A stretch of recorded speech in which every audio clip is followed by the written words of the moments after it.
Welcome, everybody. My name is Karen Horn. I teach the history of economic thought at the University of Erfurt in Germany. I'm actually joining you from Switzerland tonight. But nevertheless, Erfurt is where I'm affiliated. I'm the co-chair of the NOUS network. NOUS is an international interdisciplinary academic network focusing on constitutional economics and social philosophy. And it is my great pleasure tonight to moderate this event. It's on Mont-Pèlerin 1947. Why Mont-Pèlerin 1947? The straightforward answer is that there's a new book out under that title. Here it is. I'll show it to you. Wait a minute. So here it is. It contains the transcripts of the founding meeting of the Mont-Pèlerin Society, a meeting of liberal-minded scholars from various countries that took place in Switzerland on April 1st to 10th, 1947, just 2 years after World War II, quite exactly 75 years ago. The book has been edited by Bruce Caldwell from Duke University in Durham, where he directs the Center for the History of Political Economy. Bruce is, of course, with us today. Thanks for being there, dear Bruce, and welcome. The transcripts cover a total of 19 sessions at Mont-Pèlerin, which is a small mountain on Lake Geneva. One of the sessions that is usually not so much talked about, but seems strikingly timely today, is session 18. I've briefly mentioned to Bruce how striking I found that one. It is entitled The Present Political Crisis. It is only 5 pages long. It seems that the secretary's energy just petered out. She was taking the notes, and maybe by the end of the conference, she was getting tired. Whatever. It is a remarkable session and one that gives you the shivers. It is about Russia today. Well, today and those days. It's about the Russian threat. The year 1947, 2 years after World War II, is not exactly, or not only, a time of liberation, rebirth, and renewal. It is the beginning of the Cold War, where Stalin affirms the new territory and zones of influence of the USSR, extending all the way to Eastern Germany. In this session 18, we hear the economist Karl Brandt warn, we have at least to consider the possibility of a war between America and Russia. This would be the ultimate crisis, in which I see very little hope that Europe would survive. And Karl Popper, who had asked for this session to be added to the agenda, he says, what I feel is contributing to the crisis of the moment is the disappointment of so many hopes which were raised during the war of a better world. Russia itself is very weak internally. There has to be reaffirmation of fundamental principles on our side. If not, external pressure on Russia will be of no real use. I'm quite sure that Russia understands only the language of threats. And it goes on, and it's very interesting to see that the two different sides in the discussion, and it looks very much like the kind of discussion that we're having these days. We might get back to this later, and I hope you forgive me for giving this bit away as an appetizer. I just think it shows how timely some of these discussions are, and even this one is really something that we should perhaps think about. But generally, what is interesting about this founding meeting of the Mont-Pèlerin Society? Why bother? Well, in our view, almost everything is interesting about it. In fact, there have been all kinds of sorts of myths surrounding Mont-Pèlerin Society, or MPS, ever since its creation in 1947. While the MPS is essentially nothing but a platform for the exchange of ideas, with no operating functions or persona as an institution, it has often been viewed as a secretive society with evil influence, as the centerpiece of the neoliberal thought collective, as it was called. And I think that in order to better understand what MPS was and perhaps is all about, it may be useful to have a closer look at the opening statement by Friedrich Hayek at the conference, at the debates that took place, at the statement of aims, etc. And this is now possible thanks to Bruce's book. From now on, the transcripts are open for scrutiny for everybody, whereas in the past they were accessible only for scholars who made it to the Hoover Institute in Stanford or elsewhere where some of the records of the Mont-Pèlerin Society are being kept. Their being out in the open now means that it will be easier for serious scholars to quickly and publicly counter derogatory narratives that have been constructed around specific sentences taken out of context, for example, and other stuff. In short, I think that the debate about the Mont-Pèlerin Society should be better informed and improved as a consequence of this book. A similar endeavor has been undertaken some years ago by Jurgen Reinhoudt and Serge Audier, who very carefully translated and edited the transcript of the colloque Walter Lippmann in Paris. That is a colloquium that took place in 1938. The colloque Lippmann was an international meeting of thinkers who sensed the failure of liberalism and were worried about its future. A serious worry to have in 1938, obviously, as we know, because in 1939, Germany attacked Poland and World War II began. The colloque Lippmann is often seen as a forerunner to the deliberations at the Mont-Pèlerin Society, both in terms of its motivations and in terms of some overlaps in the attendance. The minutes from the colloque had long been available only in French, catering, of course, only to a small scientific community. But Reinhoudt and Audier thankfully made them more accessible for a larger group of scholars, and here's their book. I am very happy to welcome one of the editors today, Jurgen Reinhoudt, a research associate at Hoover. Thank you so much for being with us as well, Jurgen, and welcome. Thank you.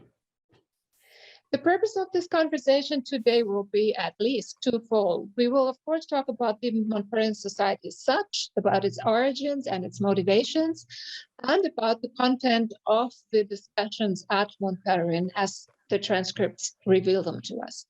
And we will try to compare them a little to what we know from the colloque Lippmann. But we will also talk about the proper approach towards such material, that is about the work ethic, if you want, of the historian of economic thought or the historian tout court who is dealing with these kinds of materials. As you know, Spotlight Wide Beam is a laid-back, long format, so there is no hassle. We have 2 hours of time. So here's the roadmap for our discussion today. First, Bruce will present the book a little bit, and I will quiz him a little to prepare the ground, and I will ask Jurgen some questions in order to engage with Bruce. That's the first part of today's meeting, taking place essentially between the 3 of us. And then in the second part, I will invite all of you, the participants, to contribute or ask questions. I would then ask you to just raise your hand icon to let me know that you want to speak. Don't use the chat for that. Just use the chat for chatting between you as a group. I will just look up for your hands to the icons, not the real hands, to make things a little bit easier. So much for the housekeeping items and the introduction. And I would now just like to ask Bruce to introduce the book a little and to explain to us what prompted him to do this kind of work and to publish the minutes from the 1947 meeting of the Mont-Pèlerin Society and what is actually in it. Well, thank you, Karen, for that very nice introduction. And I should start by saying I was working at the Hoover Institution in the academic year 2019-2020. I was there as a visiting fellow, and I was working on a book on Hayek, a biography that I've been working on for a long time with Hans-Jörg Klausinger, that will also be coming out a little bit later this year. And I had gotten to the chapter on the Mont-Pèlerin Society. And I thought to, look at that meeting in a little bit more depth for the chapter, take a look at the transcripts that were there also at the Hoover Institution of that first meeting. And I was just blown away. I found it fascinating. It was the first time that I had ever looked at the transcripts. I knew, of course, in the secondary literature, there had been various treatments of this meeting. And one of the wonderful things is that the people who attended this meeting was like a who's who of classical liberals from a variety of different countries. You had Hayek, of course, with von Mises and Machlup, people who were affiliated with the Austrian school, but then there were members of what we would now call the Chicago School. So Frank Knight was there, along with Friedman, Aaron Director, and George Stickler. You had members of the ordo-liberal contingent with Rupke and Eucken. You had a French Nobel Prize winner, Maurice Allais, who was there. I think I'm not sure how close his politics were to the rest of the group, because he was the only one who failed to sign the statement of aims. But I think his presence was there because he was a big advocate of federation, and that was one of the discussions of one of the sessions in the first week. So he and Einaudi were two people. Einaudi ended up not being able to come, but I think that was the reason for those invitations. There were academics from a number of each Scandinavian country had a representative: Sweden, Norway, and Denmark. There were representatives from Switzerland, of course, and from England: Lionel Robbins, Jukes, Dennison. There were a number of emigres to the United States who had gotten there either prior to the war or soon thereafter. There were a number of writers. So John Davenport from Forbes magazine, and Henry Hazlitt, prominent kind of journalist who had written a lot about, both of them had reviewed Hayek's Road to Serfdom when it came out. Veronica Wedgwood was the only woman who was at among the attendees of the conference. There was a number of spouses who were there, but she was someone who edited Time and Tide, a very prominent English weekly. And then finally, there were foundation people, like Leonard Read, Baldy Harper, Leonard Read was from Foundation for Economic Education, Baldy Harper from Institute for Humane Studies. He would found that later on.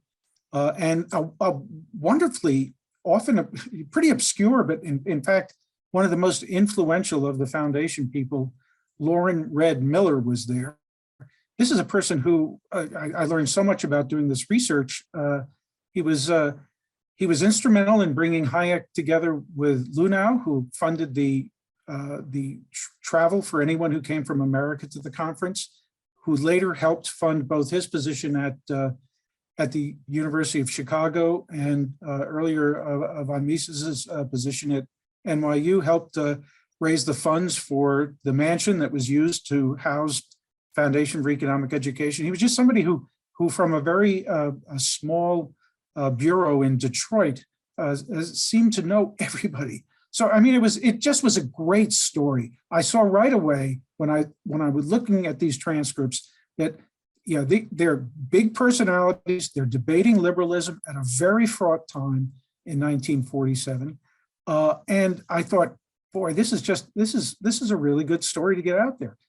Now, it was going to be in the chapter, but I thought, well, in 2022 it'll be the 75th anniversary of the founding of the Mont-Pèlerin Society. Mont-Pèlerin Society still exists, so it would be a nice way to celebrate the 75th anniversary. I also wanted to celebrate archival research among historians of economics. I think it's really important when claims are being made about beliefs that people have, that you return to the archives and actually see what they said in their correspondence, what they said, not just in their public papers, but how they came to the views that they did. And for my own research, archival research has been absolutely fundamental in terms of trying to get a handle on what sorts of ideas people had and how they came to them.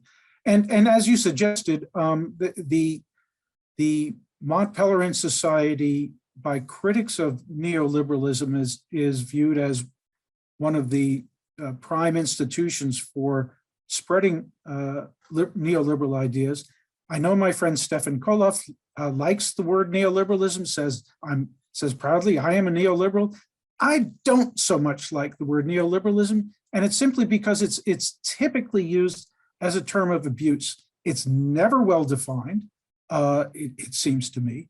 And so I wanted for people who had the most negative views of what the relationship between the Mont-Pèlerin Society and neoliberalism might be, to see what was actually said at this meeting. And I think anyone who approaches it with that kind of spirit will find some very interesting things in the book. And it was I'll finally just say it was a really fun book to do, because in terms of I prepared footnotes. So what's in the book, it consists of a preface and an introduction by me. The introduction tries to set the stage. How did the meeting come about? Who were the people who were attending the meeting? What were the sessions about? What was Hayek trying to accomplish? So it was setting the stage in that way. And then I provide the transcripts and also footnotes, in explanatory footnotes in the transcripts that help guide a reader to what issues might be a little bit opaque that they're discussing that would have been understandable in 1947, but might be opaque today. Just try to explain what they're getting at. And finally, there are some photographs in there as well. The person who organized the venue for the meeting, a man named Albert Hunold, was also taking photographs at the meeting and provided a photographic album for anyone who attended. And Hayek's album is also at the Hoover. So with the aid of the fine Hoover staff, we selected some of the best pictures and tried to select pictures that gave the maximum numbers of people's faces.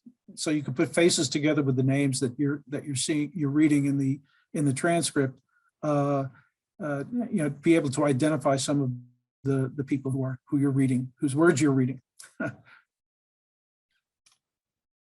Okay, thanks, Bruce. What else would you like to know? Yeah, I have a follow-up question. You've been talking about transcripts, and I've been using that word too. But I think we need to know a little bit more about that. How were these? What do we have to understand by that word? Is this certainly not that there wasn't a recording in place like it is right here?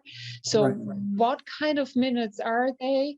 What kind of challenges do they pose to a person like you who's editing a book? And what kind of challenge is connected with that for the reader? Sure. So accompanying Hayek to the meeting was his new secretary, Dorothy Salter Hahn. She was maybe 20 years old, 19 or 20 years old, okay? And she took notes, basically shorthand. So the shorthand notes are actually in the archives. And then she transcribed those into a text. Now, this was not a verbatim account. She was not that good as to be able to capture all of the words. And indeed, a few of the sessions, they're a little bit obscure as to exactly what went on. The one that Frank Knight talked about liberalism and Christianity, he went all over the place. I mean, I can see why Frank Knight was seen as the leader of the Chicago school. It looked like it was just a virtual river of words roaming all over Western history from the Greeks and Romans down to the present day, talking about relationships between these various groups, just all over the place. So one of the challenges for Dorothy Hahn was being able to try to provide a sense of what was said at each of the sessions. Now, sometimes she did a great job, I think, at doing that. She didn't capture what everyone said, but she gave us a sense of what the major topics were and what specific individuals contributed when it was either pithy or on some important point. In addition to her notes, a number of the sessions had more extended papers. So often the sessions would begin with someone reading a paper, and then it would be followed by discussion.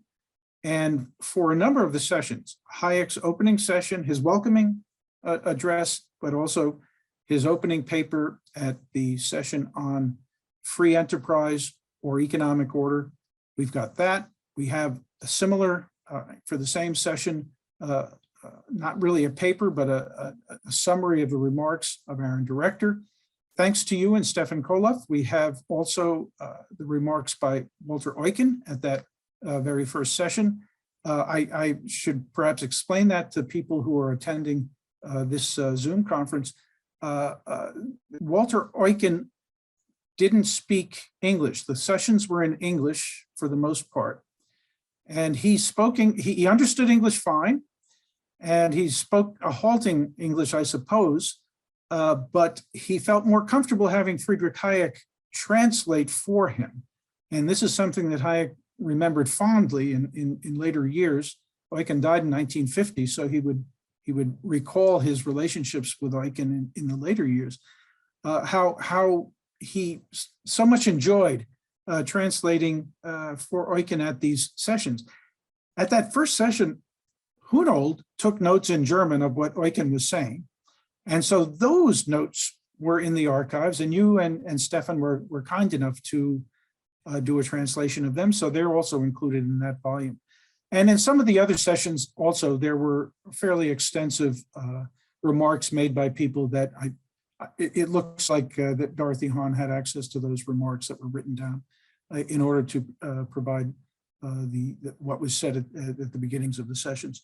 So, so although they're not verbatim transcripts and they're sometimes somewhat obscure, for the most part, they are quite accessible, and some of them are quite rich.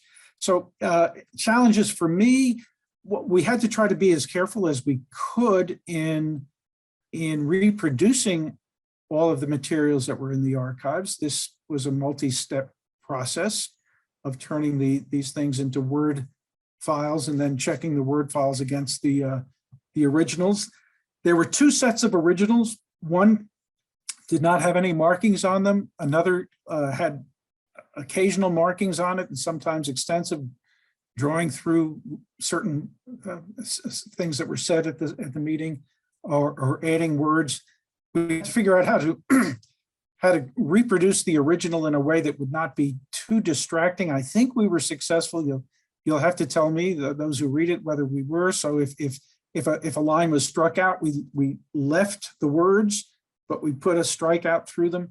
So, I mean, there were certain conventions that we used that are fairly standard, but had to be used in order to try to provide a real reproduction of what the gist of the, not the gist, but accurately reproduce what was going on at the meeting, but also what's going on in the transcripts that have been corrected by. And it appears that these additions in the second set of transcripts were all in Hayek's hand. So we wanted to include them. We didn't want to just leave the ones that were like that. Now, I think we've done a very good job at that, although my great friend, Andrei Swarnchik, have found one place at least where we've made a mistake, where in fact, there was some German that was written and the article was the wrong article and an accent and umlaut was left off one of the U's.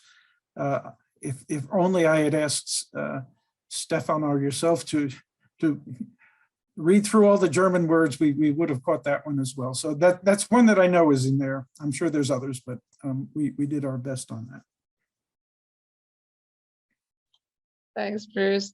Let me now turn to you, Jurgen, and see what kind of challenges you faced when you did your translation and editing of the transcripts of the Lippmann Colloquium. I guess it was similar in a way, and you were very careful in your introduction about the way and the careful approach that one needed to have to these transcripts. So I'm looking forward to hearing a little bit about that, and also I'd be interesting to see how what you think about the book that Bruce produced and whether you read it with some kind of enlightenment. Thank you, Karen. My co-author Serge, Audier, and I, in publishing the notes of the Walter Lippmann Colloquium, we ran into some similar issues as Bruce. And what we wanted to do initially was fairly straightforward. We wanted to provide a reasonably accessible resource for people who are interested in this topic. And this had several motivations. The first one Bruce touched upon in his remarks. The term neoliberalism is thrown around so frequently and so often, but often it's not defined very carefully, as though its meaning were clear. Now, I do believe, along with some other people, that there is some analytical value in using the term neoliberalism. And I don't want to say that the Walter Lippmann Colloquium defines what neoliberalism is, but it was a moment at which the term acquired a more specific meaning, a type of crystallization from what had been a fairly amorphous and heterogeneous group of individuals who had made similar arguments, or perhaps similar enough. The people that attended the Walter Lippmann Colloquium were concerned about two things. The first was the rise of totalitarian systems in the 1930s, but it was associated in their eyes with central economic planning, a system that made both human freedom and also a rational economic order impossible. In other words, for the attendees of the Lippmann Colloquium, the critique of economic central planning was both moral and economic, and the concerns were civilizational. You see similar themes in the inaugural meeting of the Mont-Pèlerin Society. So what we wanted to do was to provide some type of historical context and background that explains to the reader why people in 1938 were so concerned about these things. It was a moment at which the prospects for economic and political liberalism, and those sometimes go together, but definitely not always, the prospects were not auspicious. People were concerned about the threat of Germany. People were also concerned about Soviet Union and the appeal that central economic planning had to people who were devastated by the crisis of the 1930s, the Great Depression, and the human suffering that it entailed. One thing I wanted to flag, and Serge and I wrote a little bit about this in the introduction, one way in which Walter Lippmann and Louis Rouget, who was the organizer for this event, when he found out that Walter Lippmann would be passing through Paris, Walter Lippmann's book, The Good Society, had been translated into French by, you could say, a conservative publishing house, Librairie Médicis. And Louis Rouget thought, let's organize an event with people who are interested in this, and maybe we can have an interesting discussion.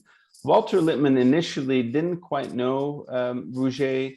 He knew that he had some academic accomplishments, but he was somewhat cautious. But it ended up being a very interesting discussion, after which a limited consensus was reached. Now, there were 2 points that the reader might find interesting.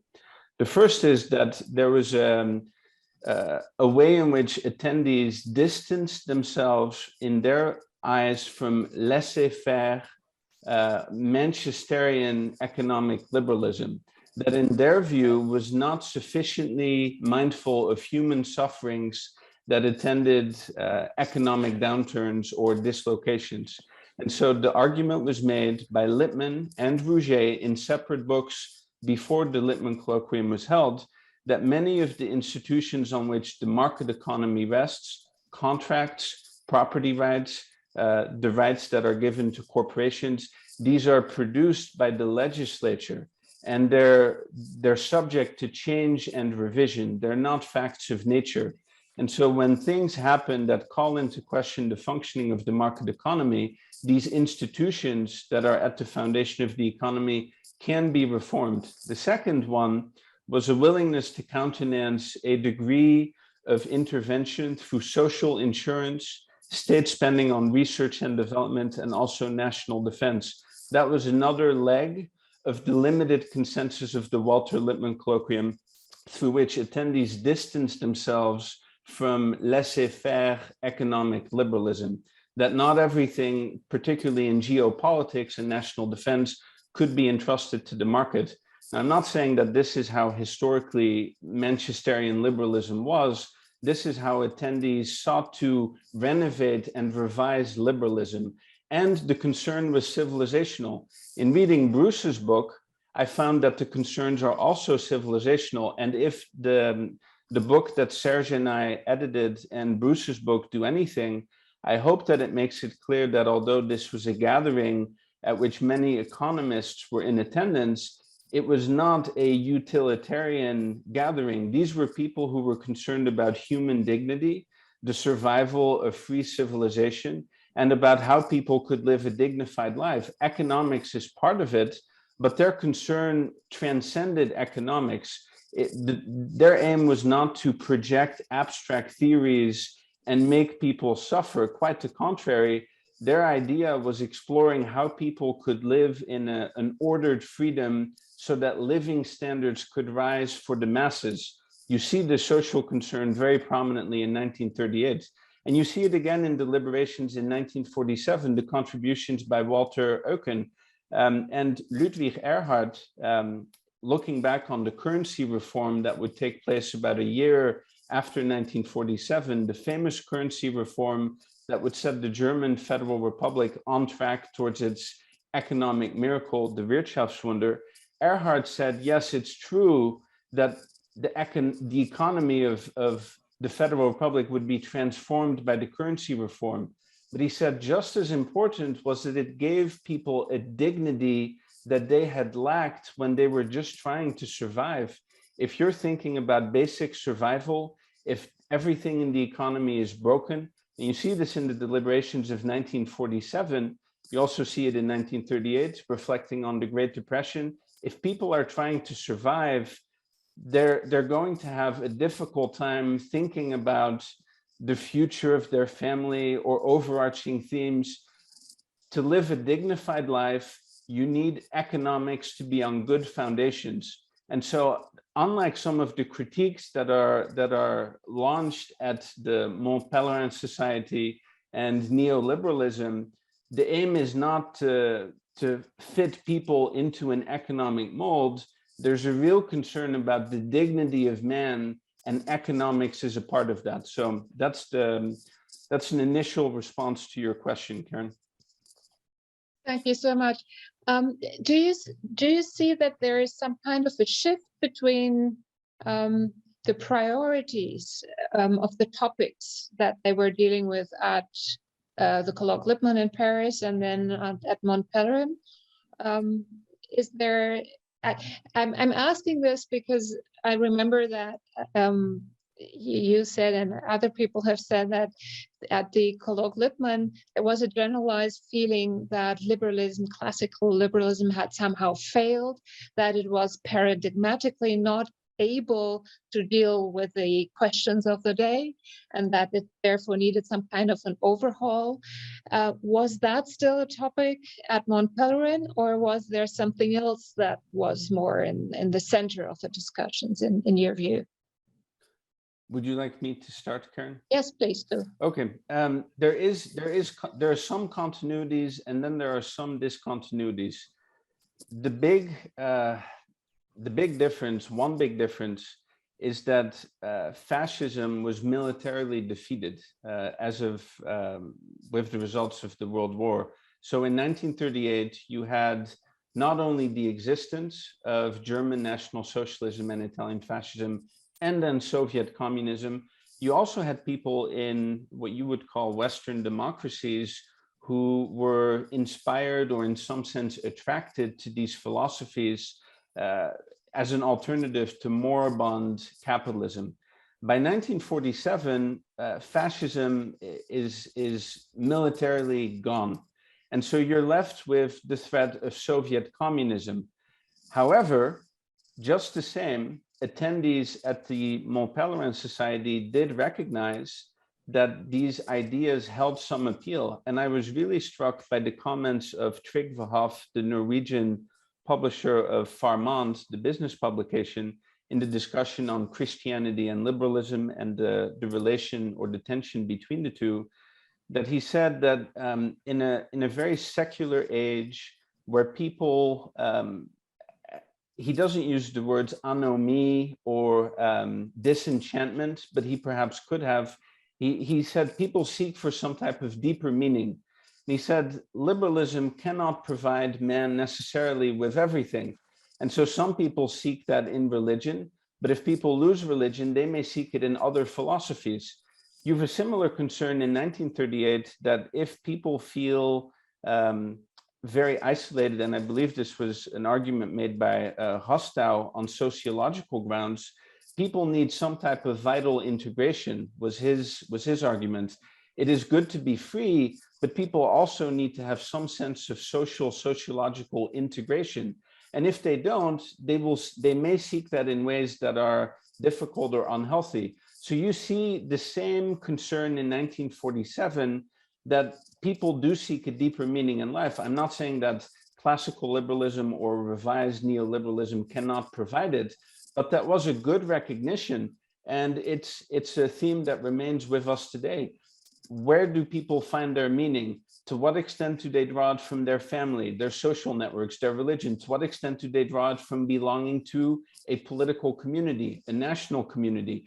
To what extent is there a tension between all of these? And so there are some continuities and some discontinuities in the agenda that was reached at the end of the Walter Lippmann Colloquium. There were a few more specifics. And in some sense, the agenda that was reached at the end of the Mont-Pèlerin meeting in 1947 was a little bit more general, ironically enough, even though Maurice Allais, who was a brilliant but heterodox economist, did not sign on. At the Lippmann Colloquium, they very clearly said social insurance can, to a significant extent, be deemed a responsibility of the state. Research and development, education. The consensus at the Mont-Pèlerin Society's inaugural meeting was a little bit more general. It said we're concerned about the future of the free civilization. We're concerned about ways in which history is misrepresented for ideological purposes.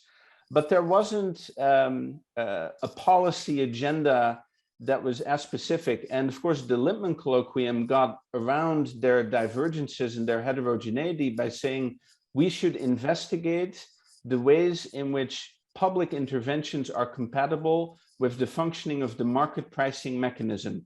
And that was a way in which the heterogeneity that existed among the attendees could be, I don't know if you'd say reconciled, but people could say, okay, I agree. Let's research ways in which the state can intervene as long as it doesn't attack the functioning of the market pricing mechanism, because market pricing signals are essential to the functioning of a rational economy.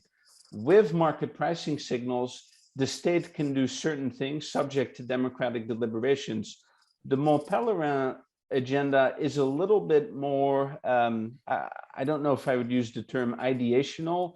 It's somewhat less policy specific, but again, just as in 1938, it said, we need to research the following questions in greater detail. So in both cases, these are not definitive statements. They're lucid invitations to greater research. And it's a way, I think, of dealing with the pluriformity and the heterogeneity that existed among their members, or at least their attending members. Yep. Thank you very much, Bruce. I think it's time for you to engage with this and comment on from your side. No, I think Jurgen identified some of the most important similarities as well as differences between the two meetings, the very different threats that they were facing, and the difference in the statement of aims.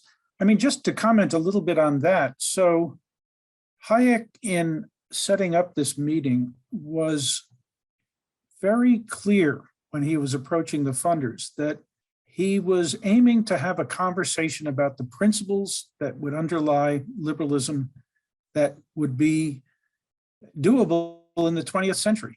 He too wanted to have a reformation, as it were, of liberalism.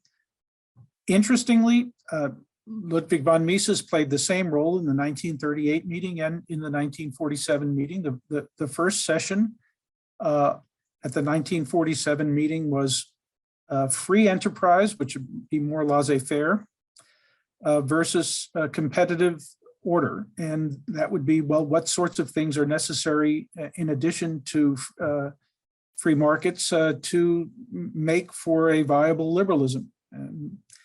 And it was an invitation to have that same discussion that took place in 1938.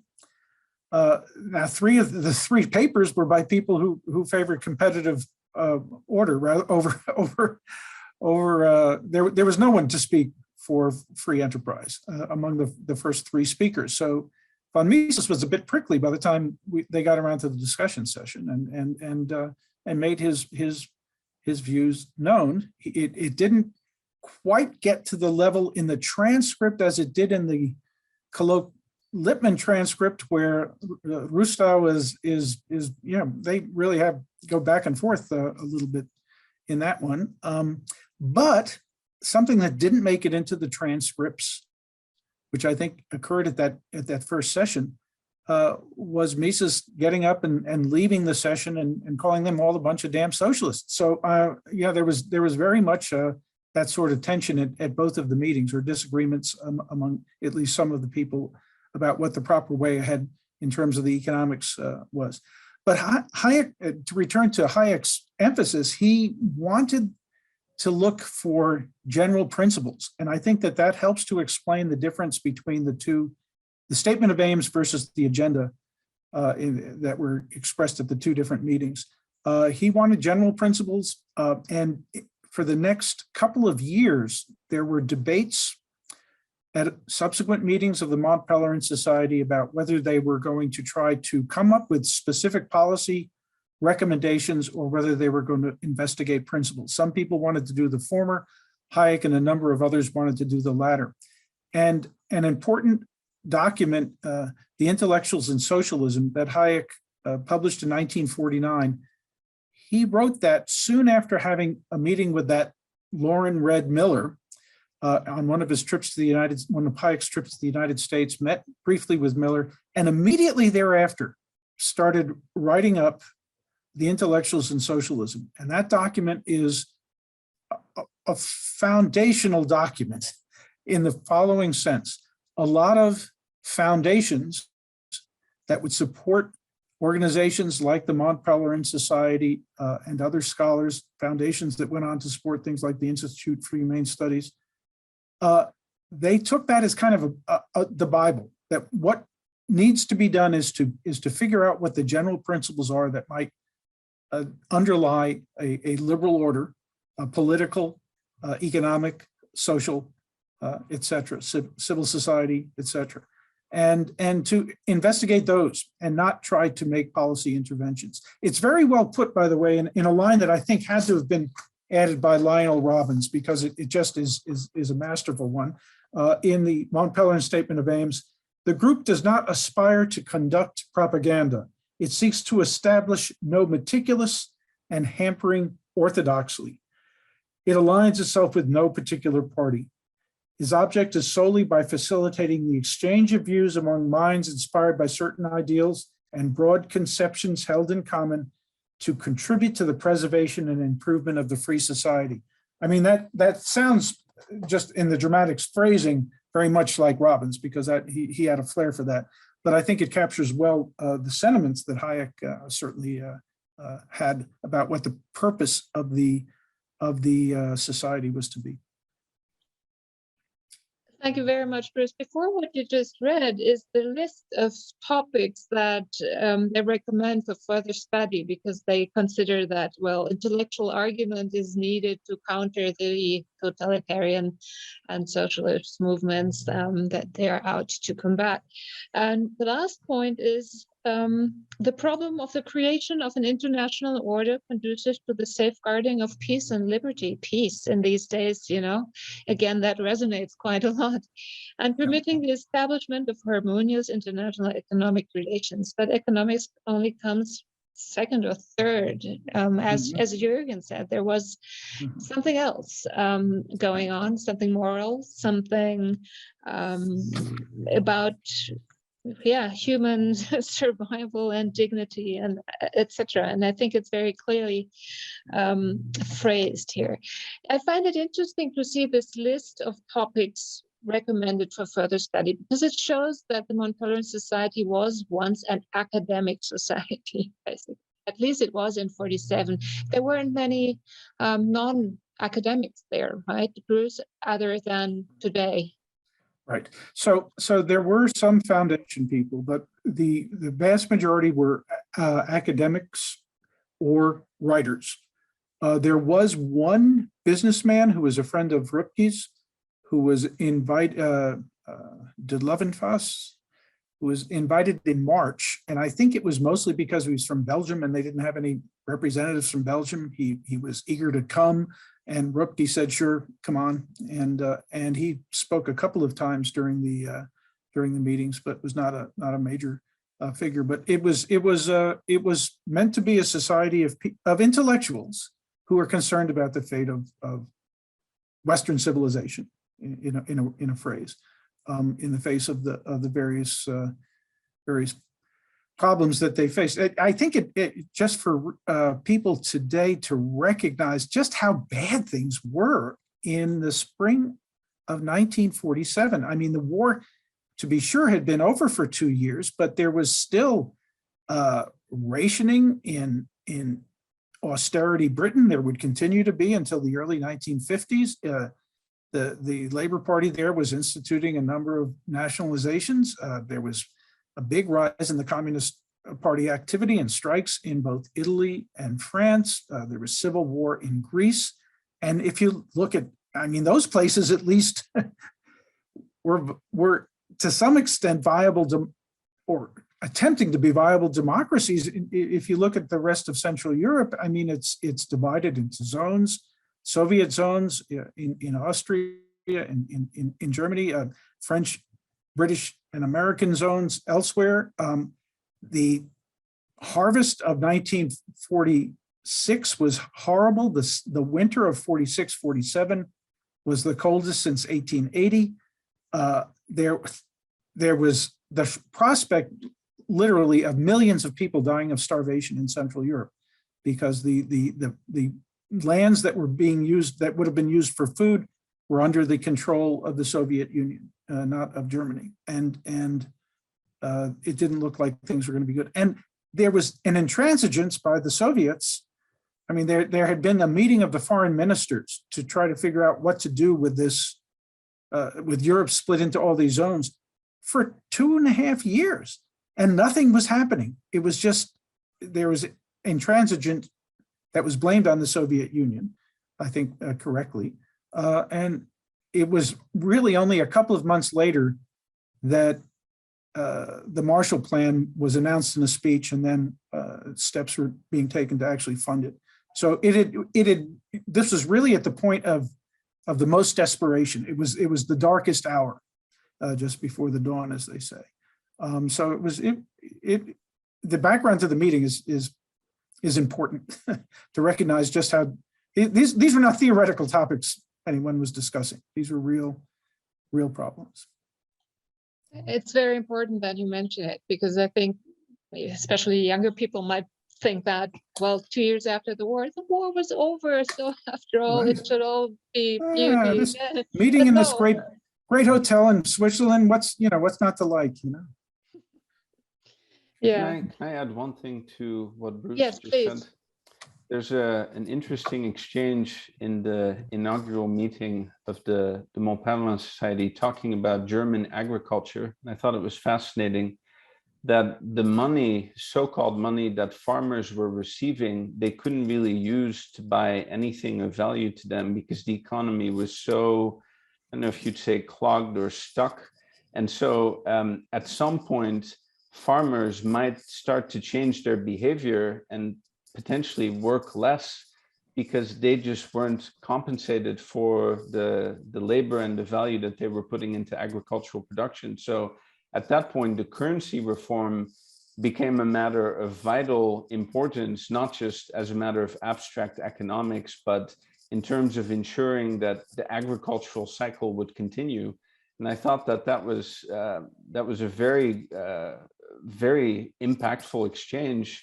The directness of the economic impact, that these were not, as Bruce said, just theoretical debates. They had a direct impact on the day-to-day life, potentially of millions of people, to get this economic structure, have some semblance of rationality, so that people could produce what was needed by the public at large.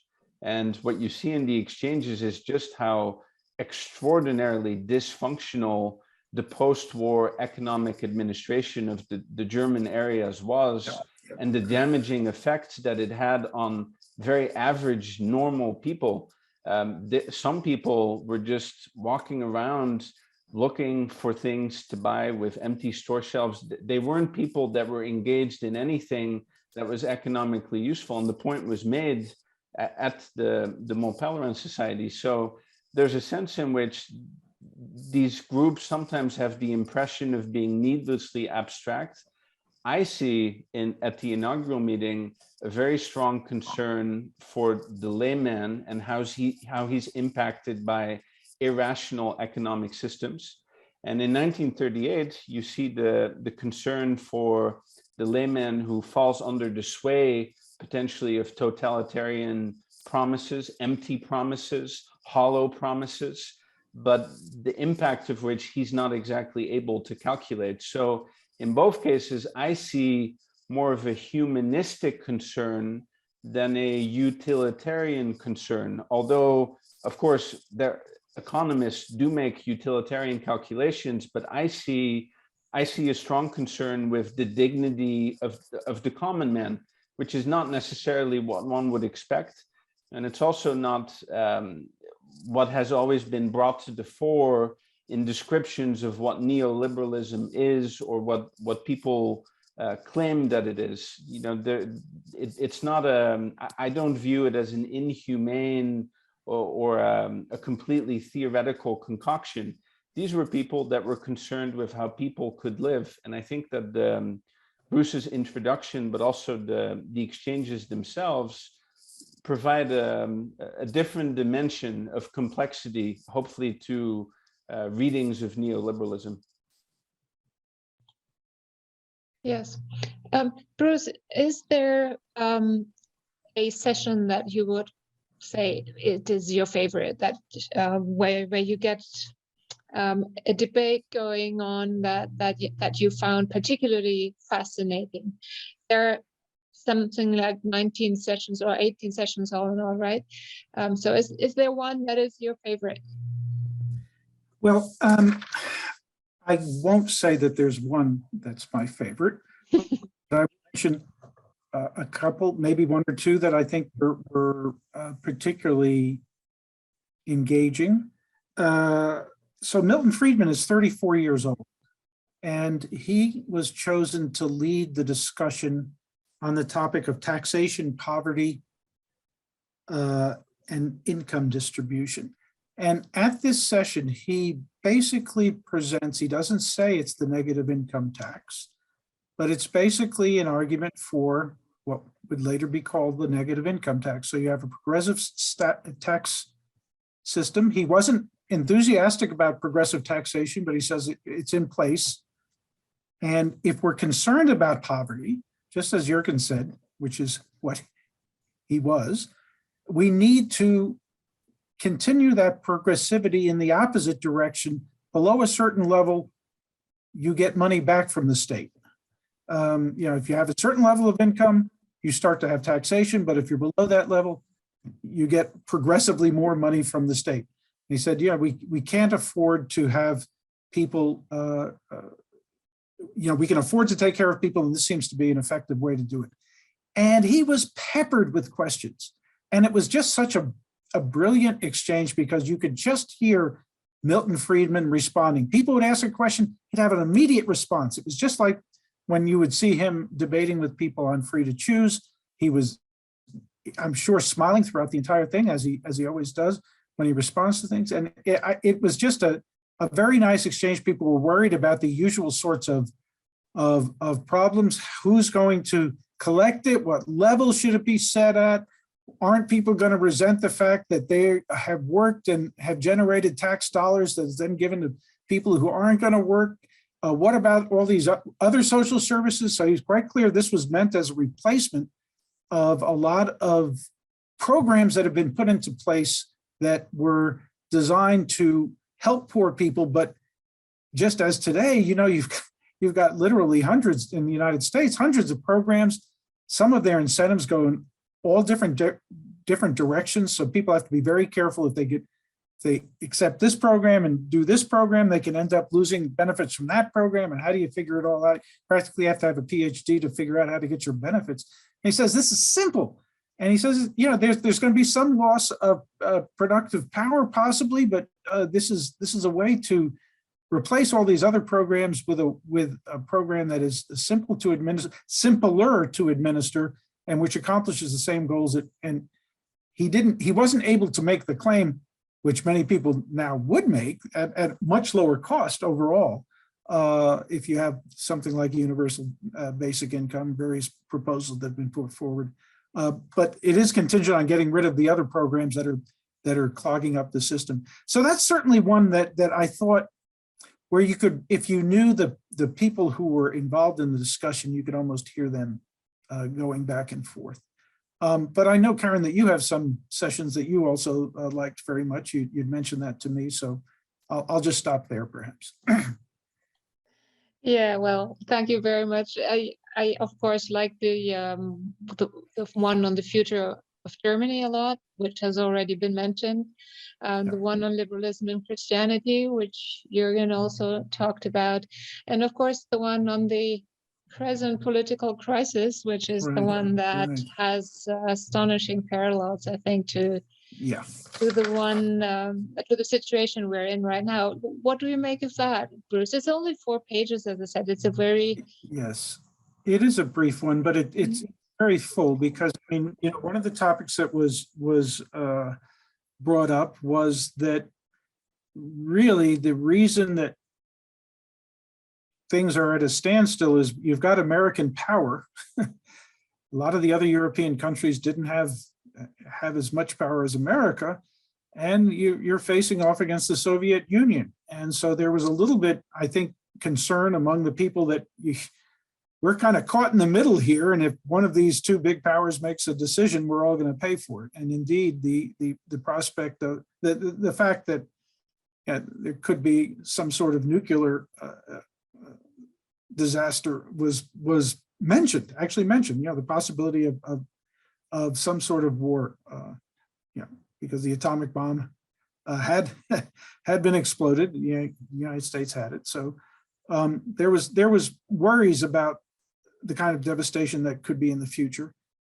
But there was also, Michael Polanyi, I think, was the one who started off that session with some very telling comments about how liberalism was viewed as kind of failing to some extent. Progressive liberalism is failing in the 1920s after the League of Nations went nowhere, and Woodrow Wilson's great hopes were not realized. And as a result, there was a turn towards realpolitik, where you looked at people's interests instead of just a narrow utilitarian calculus of what is the realpolitik best interest. Should we go to war? Should we appease? And he said, and there was a lack of any kind of moral fervor about, no, this is something that's wrong that should be opposed. And he said, and as a result, we had appeasement of Germany, and it went so far that it ended up in the conflagration we've just been through. So what is the right approach at this point towards the Soviet Union? And it was surprising to me the language that was sometimes used by both Lionel Robbins and Karl Popper in responding to that. Robbins said that basically when you're dealing with, I should back up and say that both Frank Knight and Veronica Wedgwood said discussion is the key. We need to keep open the lines of discussion. We need to try to see if we can find out a way to get through this. And Robbins spoke up rather quickly, he said, you only get further with the Russians if you treat them as if they're not human beings. I mean, he said that, which is, he was talking about the Russian leadership that he was dealing with, not all Russians, obviously, but he was talking about when you're negotiating with a totalitarian state, you have to recognize what you're dealing with. And similar sentiments were expressed by some of the others there.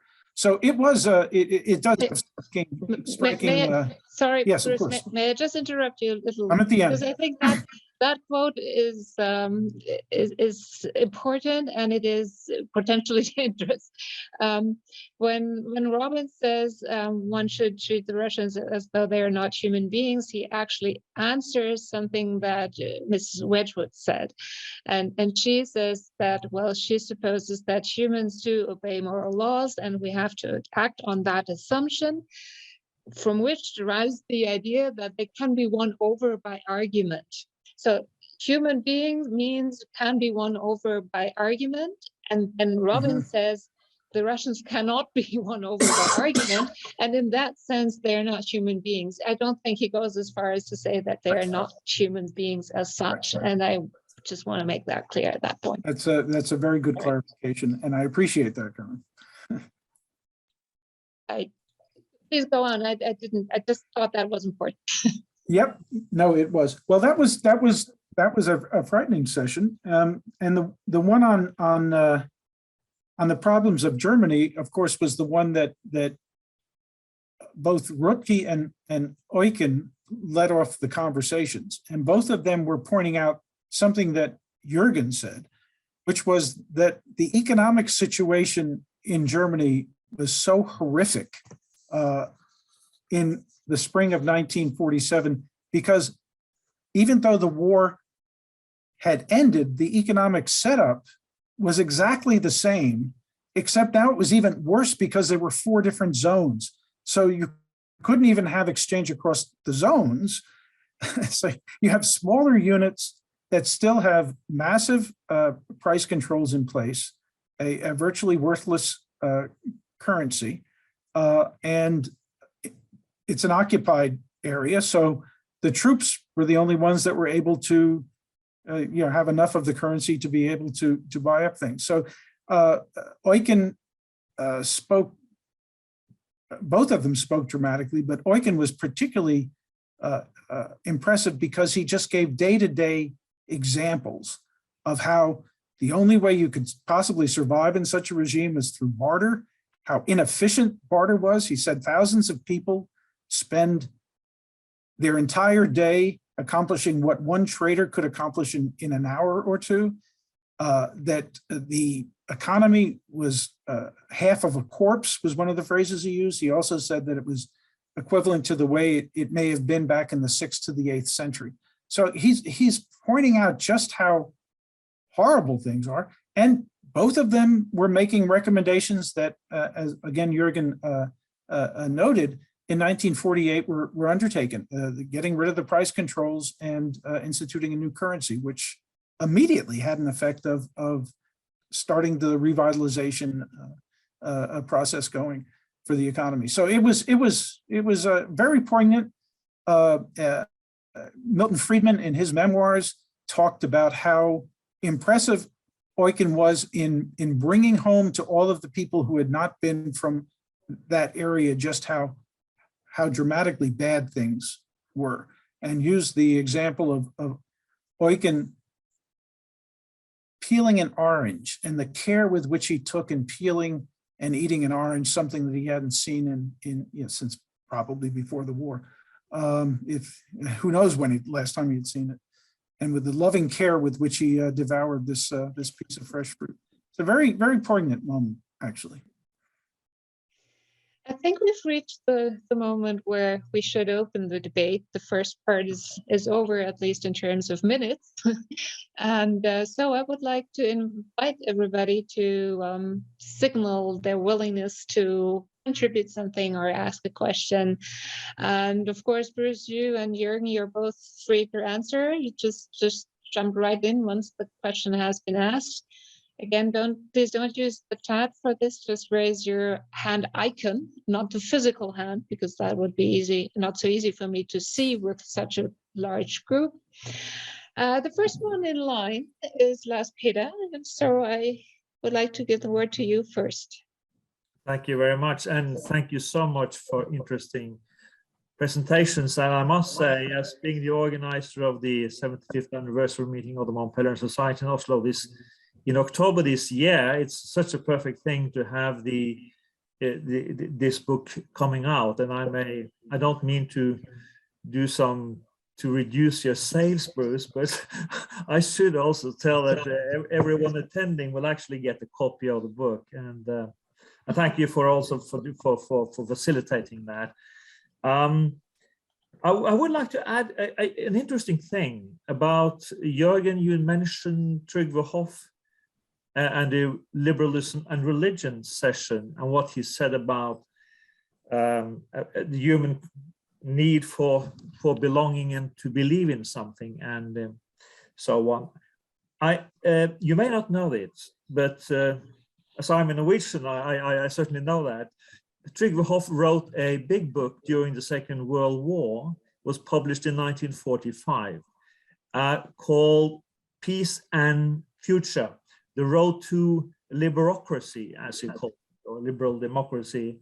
And in that book, interestingly, he was citing the notes from the French meeting of the Colloquium Walter Lippmann in 1938. He obviously had access to that.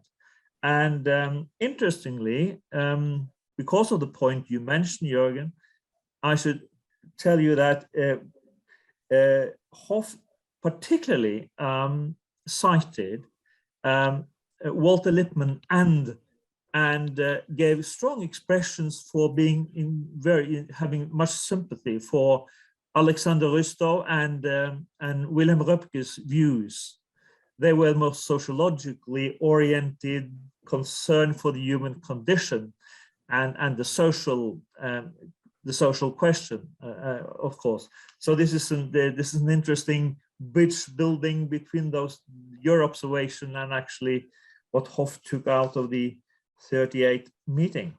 I have one really curious question about this, the Walter Lippmann Colloquium notes, or the compte rendu, and that was, I also see that Luigi Einaudi, he obviously wrote something very inspired by that, not very long after. And how were these notes made available? Could you say something about that, Jurgen? I'm just curious. Well, thank you, Lars Peter, for that information. I did not know that Trygve Hoff had written that book and that he was inspired in that way. But I do know that several attendees of these meetings, including Jacques Rueff, but also Milton Friedman, would write in Farmant, sometimes original contributions on conceptual issues. I want to try to answer your question on methods, and we ran into an issue that was not dissimilar to the issue that Bruce ran into in assembling the notes of the inaugural meeting of the Mont-Pèlerin Society. As we write in our introduction to the Walter Lippmann Colloquium meeting of 1938, we make it clear that the minutes are not complete. Now, why they are not complete is not exactly clear to me. For instance, in his written notes, Louis Rouget, who is sort of the organizer of this event, creates a very interesting footnote. He says, unfortunately, the very interesting comments of Professor von Hayek could not be reconstituted by him from memory. And it is a similar issue to what Bruce tried to deal with very astutely and adroitly, that some people would submit after the meeting comments as they either had prepared them or as they remembered them. So you see, for instance, that the lectures of some people, Rustow, Röpke, Mises, Possoni, are recorded, I would say, almost in full to a very high level of detail for the Walter Lippmann Colloquium. But Hayek, you just see a few snippets. I mean, nothing really too deep. And Rouget had asked Hayek, can you send me your detailed comments, and that way I can include them? And all we know, or all that I know, I suppose if you embark on an archival quest, perhaps we can find out what exactly happened. All we know is that Rouget said that Hayek told him, I'm sorry, I can't recreate it from memory. Now, to your specific question, how were these disseminated?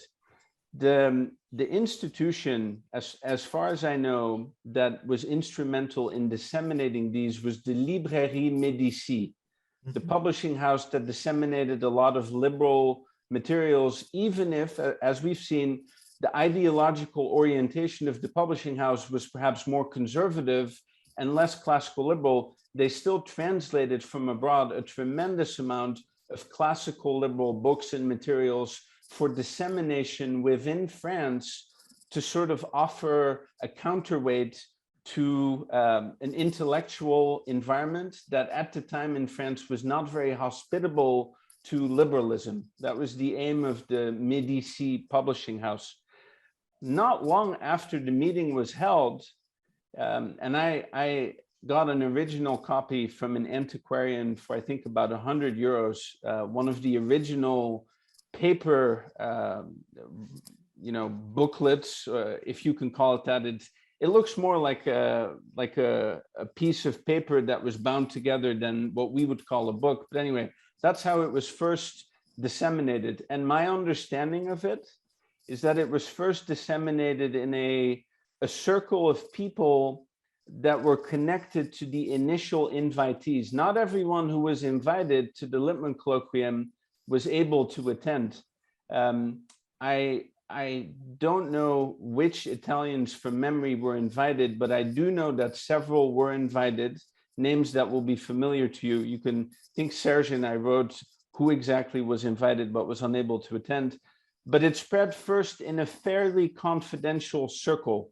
And in fact, one of the interesting things about the Walter Lippmann Colloquium is that unlike the Mont-Pèlerin Society, which acquired a tremendous amount of popular interest, much of it sometimes unfavorable, the Walter Lippmann Colloquium has in recent decades been known in a fairly limited circle, meaning people who research this do acknowledge the importance, but usually the text is not really cited in depth. That's changed in the past couple of years, but you'd have to sort of seek it out very actively.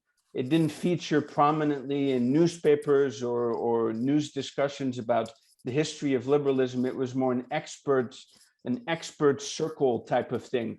And so my best answer to you is that it was first spread by people who were involved in this circle of people who were concerned about the totalitarian threat.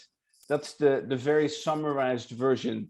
Like, oh, you know about this? Yes, I know about this. And these people oftentimes knew one another on the basis of pre-existing personal relationships. Not always in the case of Lippmann and Rouget, but other times they did know one another and they trusted one another. Some of the Germans had gone into exile at around the same time to get away from National Socialism. So there were bonds of mutual esteem that were not mass bonds, but more personal bonds, if I can use that expression. Mm-hmm. And thank you for the reference. Now I'll have to do more research into Trygve Hoff, now that I know he wrote that thick book.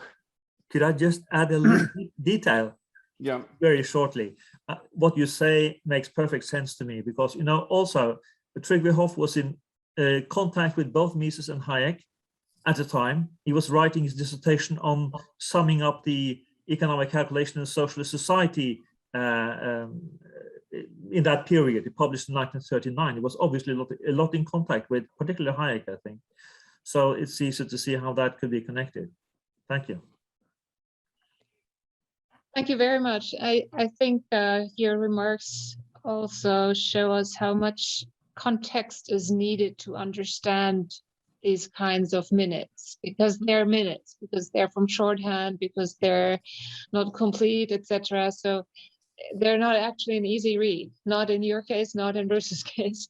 You need to sort of know a little bit where these people are coming from, what their context is, what their usual line of thinking is, to oftentimes make sense of these transcripts. And one has to be very, very careful, and sometimes also to let the benefit of the doubt, given that one has a notion of what kind of personalities they were, etc. So it's something that needs to be handled with care.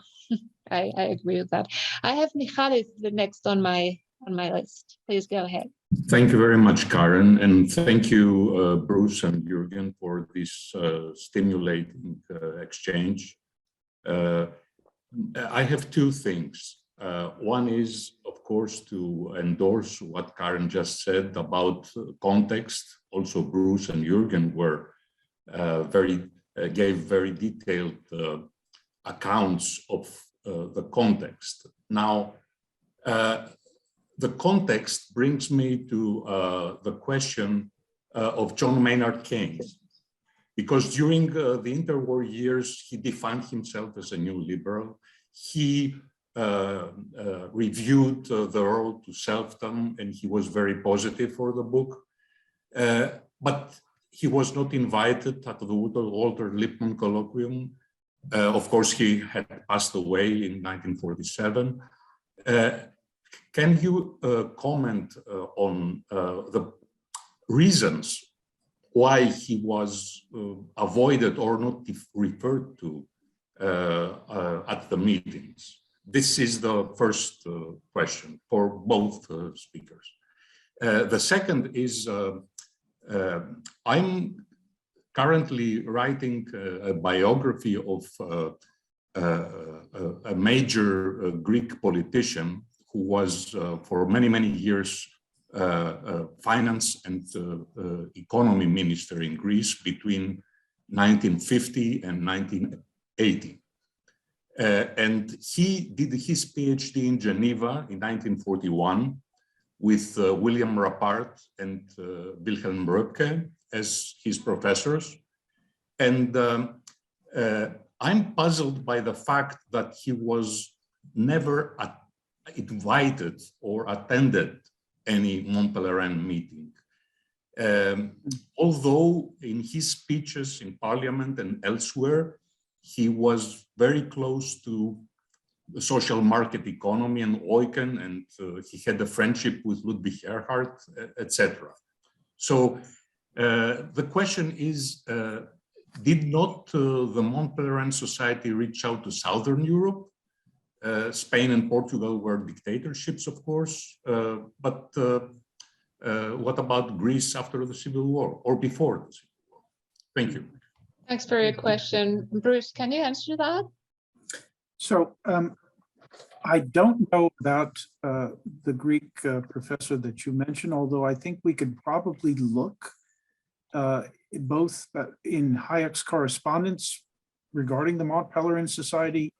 He has every person who he had correspondence with regarding the society there. So you can actually go to the Hoover Institution website and the Hayek papers and see if the person's name is listed. It wouldn't tell you whether or not, what the correspondence was, but it does mean that it exists there. And if you find the person's name, send it to me, and I have the papers here on microfilm, and I'll be able to check to see what the exchange was between them.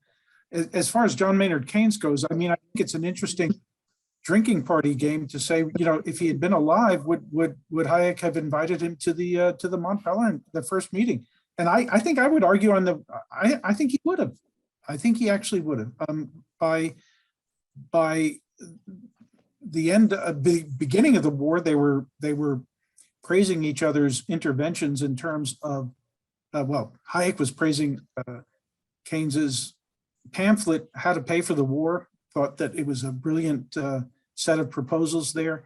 During the war, they saw each other frequently in Cambridge. They did not talk economics because Keynes was involved with the war effort, so he couldn't talk about anything that could be even broadly construed as close to his work. So they just enjoyed each other's company. They had dinner, I mean, with their spouses. So I think he was on pretty good terms. As you point out, Keynes wrote him a very complimentary letter on the publication of The Road to Serfdom. So I think he would have liked to have had Keynes there. There's others who would not have liked that. Mises would not have liked it, but certainly Röpke would not have minded it, and Robbins would have thought it was fine.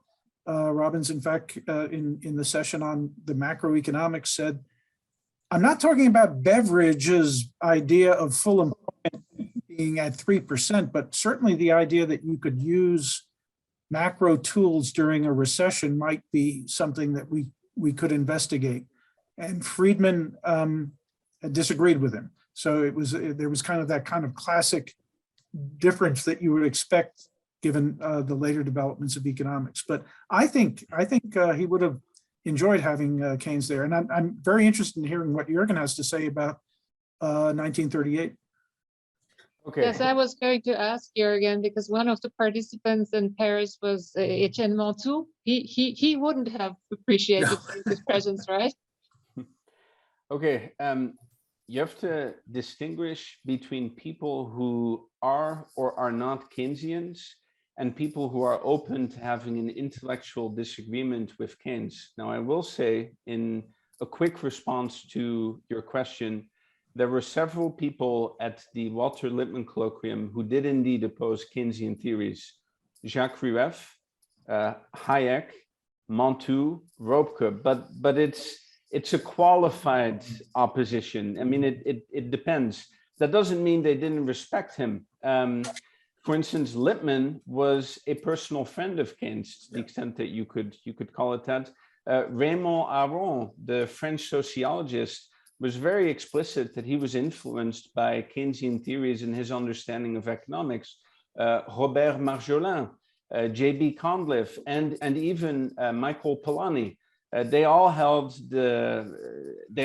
Keynes in high esteem intellectually. Now, what's interesting, when I was reading the minutes in Bruce's book, there was a discussion, and I think it was Lionel Robbins, correct me if I'm wrong, Bruce, who said that his views of Keynes had shifted over time, and he had gone in a different trajectory than some other participants. He started out very critical of Keynesian theories, but then he shifted.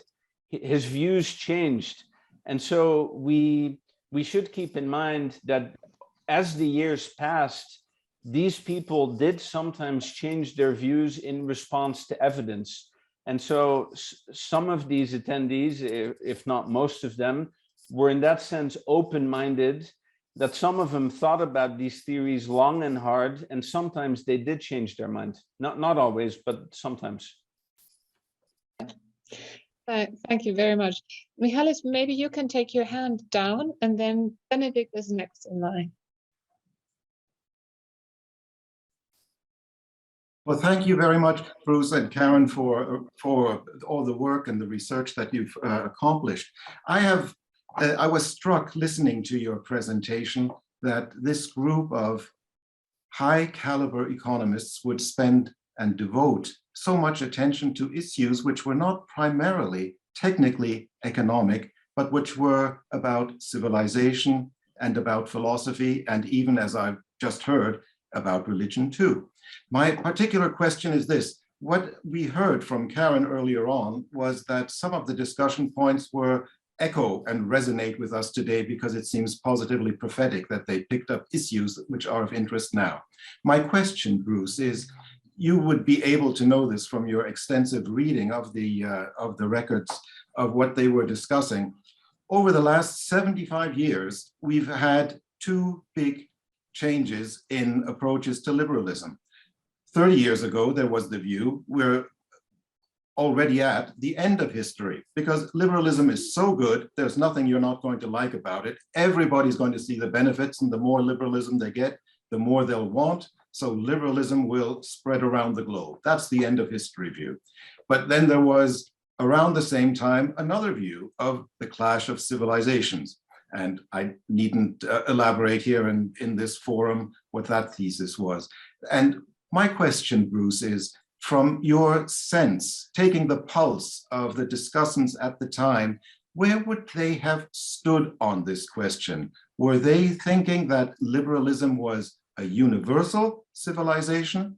Or were they thinking that liberalism is unique and particular to a particular region or area, or possibly even era of the world? That's a wonderful question. And I don't know really how qualified I am at this point to answer it, because it wasn't directly addressed at the 1947 meeting. So I mentioned that I'm working on a larger biography of Hayek. And the first volume, which will be coming out this year, goes through 1950. And the second one will be the rest of his life. And certainly there is going to be at least one and possibly multiple places in different chapters where I'll talk about the development of the Mont-Pèlerin Society in the rest of Hayek's lifetime. And certainly in the 1950s, I saw this when I was starting to look at the Mont-Pèlerin records that went beyond the 1947 meeting when I was at Stanford, and then COVID hit and everything shut down. So I had to stop, and I haven't been able to go back until then.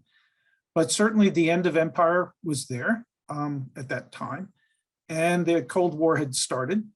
So there was a big question about what should the West do in terms of responding to the various developments that were taking place in less developed countries, the various directions that were being taken, what would be the appropriate response, what would be the appropriate liberal response to all of that. Hayek had written earlier in ways that would lead one to think that he was someone who did not much like colonialism, but some of the other people who were at Mont-Pèlerin Society meetings thought that this was the way to bring civilization to these other countries. So I think there probably is going to be some interesting debates in the 1950s and 60s going forward to see what kind of response people at the society might have. But I feel that the answer is going to be that there's many different responses that were given. It was a lively area of debate during that period and going forward. That's as good as I can give you. Yeah. Thank you. Can I Thank you say very one much, Bruce. quick Jurgen, thing, you want to add? Benedict? There's an interesting contribution by Jacques Rueff, and I think it was in the mid to late 1960s, as he reflects on the European common market that started with the Treaty of Rome, and it came into force in 1958. And Rueff said the institutional market, such as he viewed this European economic community, he said the institutional market is going to replace the colonial system in binding civilization together on the basis of, I don't know if you want to say mutually beneficial trade, but there will be a type of global integration. Now, one other thing that came to my mind when you asked your question, Benedict, in 1938, one theme that came up at the Walter Lippmann Colloquium, and you'd see it again in 1947 at the inaugural meeting, national defense. Economic liberalism is based on a worldwide system of the division of labor, including what countries do and how they organize their economic production. Now, of course, in a state of war, that doesn't work. You know, each country needs its own army. So there is a sense which is recognized, there's a tension between economic liberalism on a worldwide basis and the needs of national defense. They had a long session about this at the Walter Lippmann Colloquium, and they said maybe a way of resolving this is to stockpile raw materials and also to create as much wealth as possible, because to wage war effectively, war devours wealth. You need wealth, you need capital, and you need raw materials, but technology during war can change very quickly. So you may not wish to produce everything if it's going to be outdated within 1 or 2 years of warfare, but you will need raw materials. Anyway, that's there's a tension between national defense and the international division of labor, which was recognized certainly by liberals, even though they hoped that war would not happen. But in 1938, they did mostly acknowledge that it was almost inevitable that something really bad would happen, at least in Europe, if not around the world, and that was unfortunately prescient. Thank you. Thank you so much. Andrea's next. Please, Andrea. Yes, hi, Bruce and Jurgen. So I'm, as you know, I'm based in Switzerland, and my research was rather under the everyday issues of organization and where the money came from, and how to organize the hotels, and who were the secretaries, and so forth. So I just wanted to ask you whether you came across any new ephemera that might be interesting for me personally, as this is my topic, like on Magdalena Schwendener, who was the secretary, and also what I find interesting on the reluctance to have business people present, so very strong on their organizational issue, or whether my impression is right that, and do you also see that in the first, in the early documents, like from 43 to until 50, when finally then there was the position that Reinhoudt had, so he could run the administration because he was paid by someone else. So whether my take is right that Hayek and Röpke were like so focused on the intellectual debate that it just completely neglected any organization. Andrea. And Andrea, you've been very, very difficult to understand, at least so, for me. Is it? Oh, sorry. Yeah. Bruce, for you too? So I'm going to repeat what I think your question is. Oh, sorry. Are, and if I'm right, then I'll go ahead.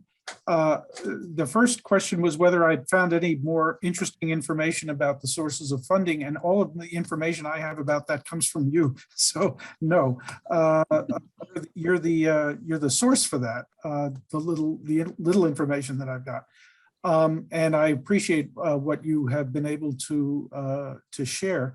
I do know that both Röpke and Hayek were, whenever they would have correspondence that would discuss matters of funding, Hayek was very clear to both Röpke and Rappard, for example, in initially setting up the meeting, that there would be no strings attached. He says a couple of times in his introductory remarks how thankful he was for the funding, but that he had been clear that that this was not to have any impact on the discussion going forward. And yeah, I think he was very aware of perceptions of people who would want to discredit anything that took place in the society if the society were to go forward, or even for this particular meeting, that he had to be very careful about that. So I think he followed through with that.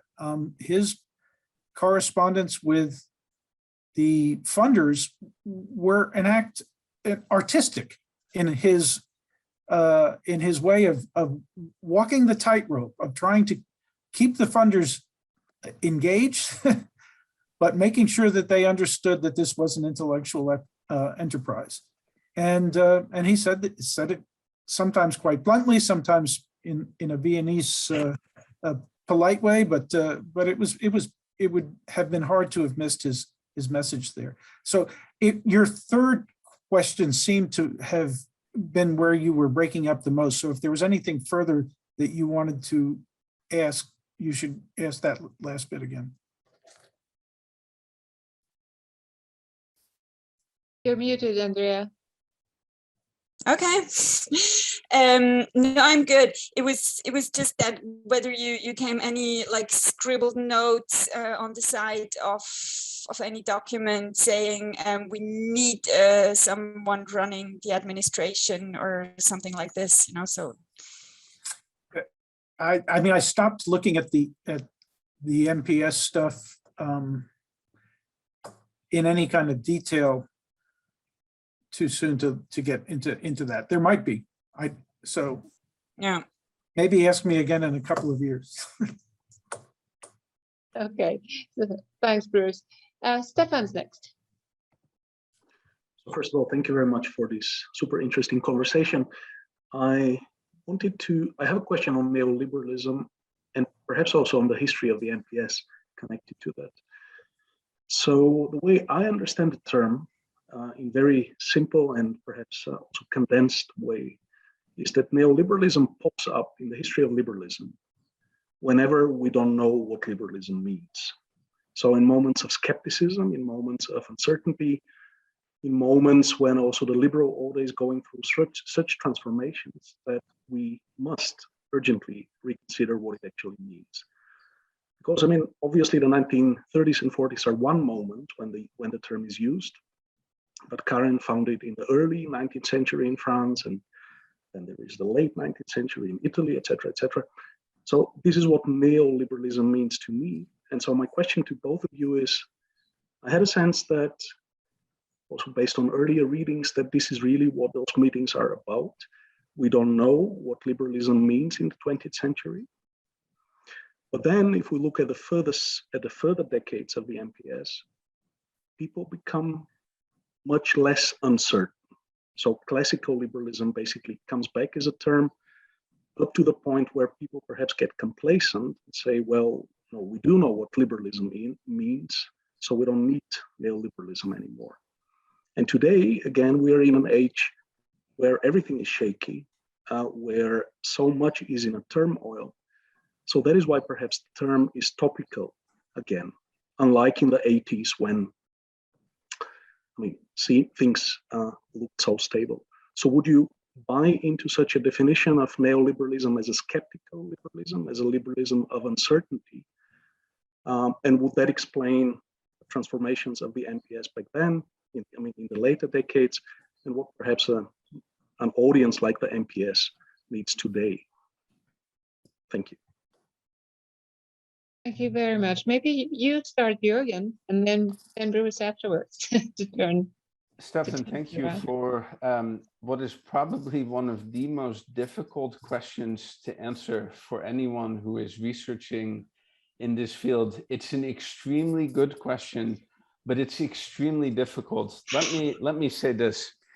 Today, the term neoliberalism is sometimes used as the philosophy of Davos, as a type of soulless, multinational, corporate monotony that doesn't particularly like national distinctions, doesn't particularly care for the common man or the layman, very inward looking, inward focused, and also in some sense focused on the next quarter. So in a way, not very much concerned about the long term.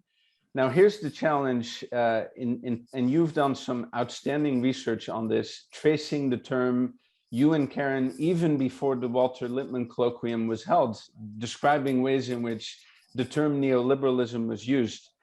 In our introduction, Serge and I tried to say, at the time the Walter Lippmann Colloquium was held, this is the meaning that we can reasonably ascribe to neoliberalism at that time within that context. And I think you can make not you, but one could make a reasonable case that the notion of neoliberalism as a commitment to market prices, market signals, allocating resources, but with a role for the state in the area of social insurance could be one which is perhaps exist outside of the immediate historical context of the Walter Lippmann Colloquium. Somewhat jokingly, I've said to some people that have asked me about this, I said, well, if you want to know what I think neoliberalism is, today, you can choose between Switzerland or Sweden and anywhere in between, but you cannot choose North Korea or Cuba in economic terms. You know, there's a respect for market price signals, but there's also a way in which you can intervene to a lesser or a greater degree. It doesn't mean that you move outside of the framework of neoliberalism, but here's the catch. That's my interpretation. Someone else could have a different interpretation of what it means. And where I'm reluctant to go is a total relativism where I say, well, neoliberalism can be whatever anyone thinks it means. I don't think that that's true.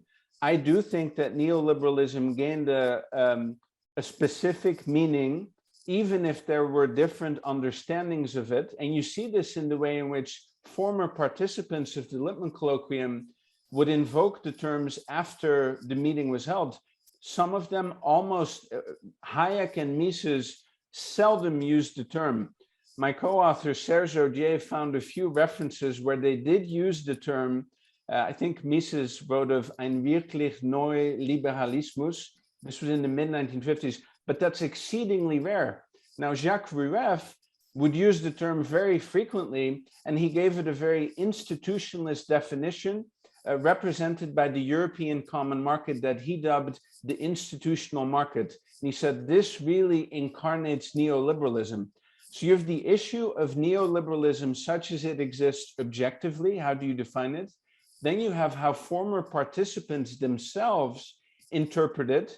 And then third, you have what it meant, the limited but important consensus that was reached at the Lippmann Colloquium, what it meant. So you could have three epistemic dimensions.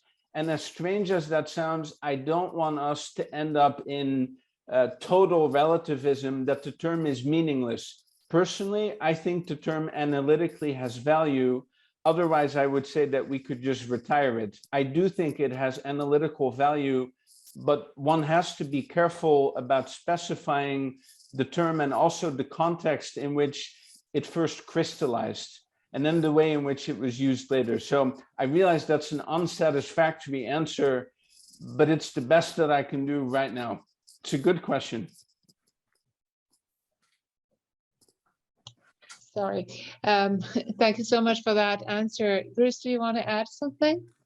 Sure, I'll add a few further remarks. At one point when he was working on the counter-revolution of science, Hayek said that he'd gotten up to Hegel and Marx, and he said he just had to stop the project because he couldn't read any more of that stuff. And I actually read a number of different pieces on neoliberalism, and I found everyone from Margaret Thatcher and Ronald Reagan to Bill Clinton to Barack Obama being described always in negative terms as being neoliberals. And the problem is even worse in the United States because, of course, we use liberal in the American liberal sense of being basically identified with the Democratic Party. So what is neoliberalism? Well, it's then often associated with George W. Bush, and the war in Iraq is neoliberal. So, I mean, I despaired over finding that to be a useful term. This is not to say that someone who is careful like you are could use it in a very effective way. I like the idea that it is the sort of phrase that might appear more frequently when there are questions as to what the content of liberalism is. But that's the loveliness about liberals who disagree with one another. They end up having lots of different views on things, and we can sort this out the next time we see each other over a nice beer, I hope. That sounds good. Thank you so much. Henry's next. Yep. First of all, thanks so much. Just curious what participants at Mont-Pèlerin Society or Walter Lippmann Colloquium thought about trade with totalitarian countries, risks of that or not. Who wants to start? Go ahead, Jurgen. Okay. the first thing that comes to my mind is that in 1938, people in France, many of them were nervous about their powerful neighbor. And they said so at the Walter Lippmann Colloquium. But there are all sorts of difficult political calculations that had to be made at the time. So for example, Ernest Mercier, who was a French businessman and technocrat, and there was a good book published about him with that title. Ernest Mercier, French technocrat, I believe, was the title of that book, said that what we need, we Frenchmen, we need to make an alliance of France and the Soviet Union to deal with the threat of Nazi Germany. And many of his fellow business executives were just absolutely shocked that he could be so, I don't know if you'd say bold or reckless, depending on your perspective, to consider such a thing, given what the Soviet leadership would do with industrialists if given a chance, in their view. But my point is that the French political context of the mid to late 1930s was very unsettled. The domestic context was turbulent. The system, to put it very mildly, was not working well. There was incredible fragmentation and polarization in the French political context. And so people had to make very unsavory trade-offs in terms of thinking about geopolitics. Now, to your question, trade with totalitarian regimes, the assessment of, and you want to be careful of this, because what we have in the minutes of the Lippmann Colloquium are people who spoke up and who were recorded. Mercier, to the best of my knowledge, was a silent participant, and there were several such people. So it's possible that there were people who had a different view, but generally, the threat that was highlighted was that we're moving towards autarky, that totalitarian systems have a penchant, a liking for autarky, because they're preparing themselves for war, and they don't want to be dependent on other systems. They certainly don't want to be dependent for their immediate needs on international trade flows. So there was a sense in which both Germany and the Soviet Union were cutting themselves off from the international system, except to the extent that it was absolutely necessary, either for financing of certain projects or raw materials, that they did not want to be part of the international economic system because it wasn't in their strategic interest as they perceived it to do so. Rather, they wanted a type of autarky that would guarantee control over an armament drive. Now, that I'm not saying that that's historically how it was. I'm saying that that point of view was made by several participants at the Lippmann Colloquium. And so there wasn't really much of a sense in which people said, well, if we trade with them, maybe we can bring them into the fold, or maybe over time, if we sort of invite them in, it will sort of change the nature of those systems. And it's an interesting question.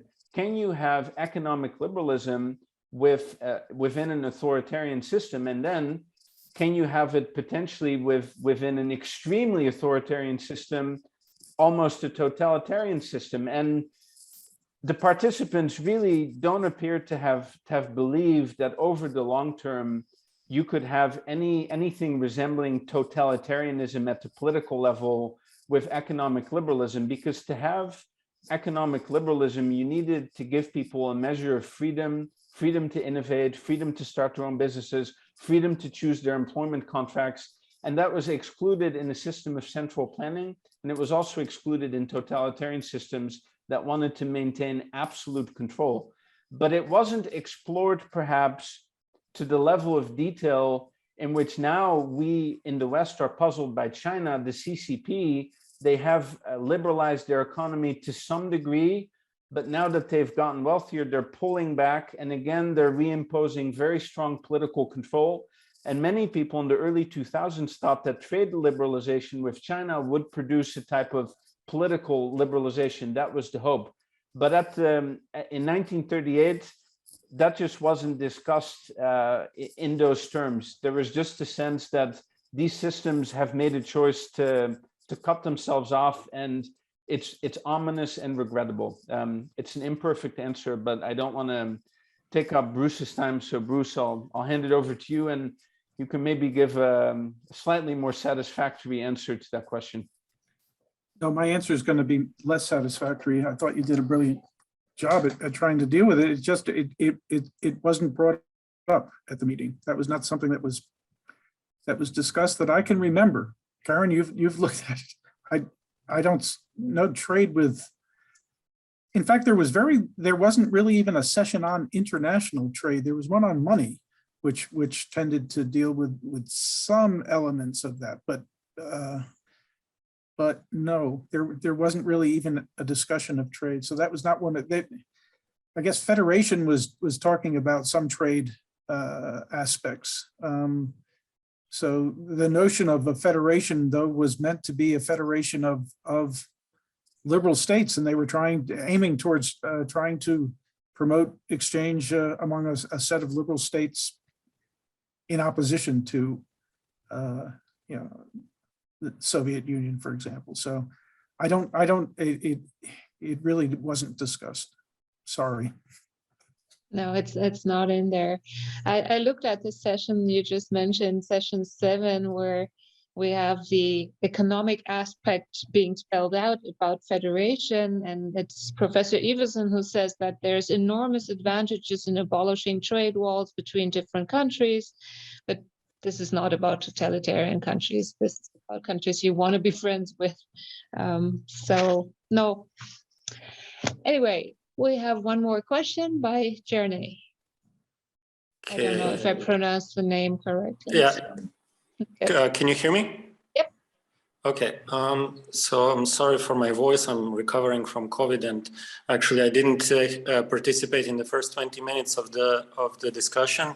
What I did here was very interesting.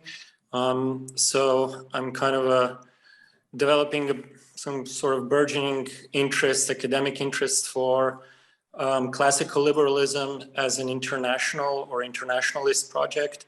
And I just think that this discussion has shown really that this is, at least in my opinion, an underappreciated fact. That in fact, at least in the 20th century, as or after the Second World War, now I don't know if the book by Quinn Slobodian was already mentioned, even though it has a relatively negative approach to this intellectual project, but I still think that it does a relatively good job at presenting these people as being fundamentally preoccupied with the questions of international order. So my question would be, the way I see it is that in many ways, classical liberalism and classical liberals as very, flesh and bone individuals have actually somehow neglected this aspect of their intellectual heritage and legacy. I see also that Edwin van de Haar is in the among the discussants or the participants. He wrote a book on classical liberalism and IR. My thesis is, which I would like to check with the discussants, is that when, especially the Austrians, Mises and Hayek, when they migrated across the Atlantic to America, and when they brought with them this intellectual heritage of the European liberalism, that somehow the dominant version of neoliberalism, libertarianism, classical liberalism, whatever you call it, that we are seeing nowadays is more this American version than the European one. We see these Europeans that were at the founding of Mont-Pèlerin. They went on to be, in certain ways, the architects of the common market, of the European communities, and so on. But in America, it seems to me that this really, in a way, if I'm allowed to use the phrase, it kind of degenerated into a much more isolationist, much more anarchist, very hardcore libertarian approach to international affairs, international relations, and so on. And my hunch is that it has a lot to do with the kind of people that, especially Mises, encircled encircled himself in the US. May I respond? Bruce, Yeah. go ahead. Okay, so I think you're onto some things that I would agree with and others that I disagree with. Certainly the experience of both Mises and Hayek in the United States is a fascinating topic. Mises was somewhat isolated at NYU and did attract a number of followers that varied as much as between Israel Kirzner and Murray Rothbard. These are people with very different sorts of views. And another question is, how similar are those views, in fact, to Mises's views? Hayek goes to the Committee on Social Thought, University of Chicago. He spends 12 years there. He encounters Russell Kirk, who he initially was impressed with his work, but he was asked to write an endorsement of the conservative mind and declined to do so because he said it would be just too long of a book. You wouldn't be able to fit my comments on the back of the book because it'd be filled with so many qualifications. I just couldn't quite do that. He ends up breaking, Hayek does, with William F. Buckley later on in the career. So another one of the icons of the conservative movement in the United States. So I think the relationship between the Austrian views and their liberalism, between Hayek and Mises, there were lots of differences, as was hinted at earlier in our discussion, but also between their views and the views of people who putatively would be viewed as their followers. And it's a fascinating topic that I hope to get into in volume 2, at least regards Hayek. But it's an interesting question because the evolution of liberalism in America was very much influenced, I think, by the Austrians. But it also had American elements that were quite distinct and quite different from the European ones. One final point is that even within the Mont-Pèlerin Society, you started to get this tension starting to emerge, particularly in the 1960s, when you had the European branch that more followed Hayek and tended to be more interested in some of the philosophical issues as well as economic issues, versus what might be called the Friedman wing, which would be much more focused on consequentialist policy debates, and empirical economics. Which policies work and how can we test to see which policies work? And there's complements, but there's tensions there as well. So it truly is you raise a question with that could form the discussion, form a whole new 2-hour discussion, I would say. So I'll leave it there. Thanks. We don't have 2 more hours, but we do have enough time to also answer Thomas's question. But I first want to ask Jurgen whether he wants to add something to what Bruce just said. Otherwise, we'll just, I thought Bruce gave an excellent answer. The only thing I would say is that it's somewhat ironic historically that the Lippmann Colloquium was so heavily carried by the Austrian contribution to the socialist calculation debate. It features so strongly in the books of Lippmann and Rouget, but where they differ, where they depart from Mises is in his general minimalist state intervention. They take his contributions of market pricing signals, all of that, they take it in full, but then they have a different assessment of what the state can do. So Mises seems somewhat adversarial at the Lippmann Colloquium, but in fact, it's not just his contribution, but he made a big contribution to that debate.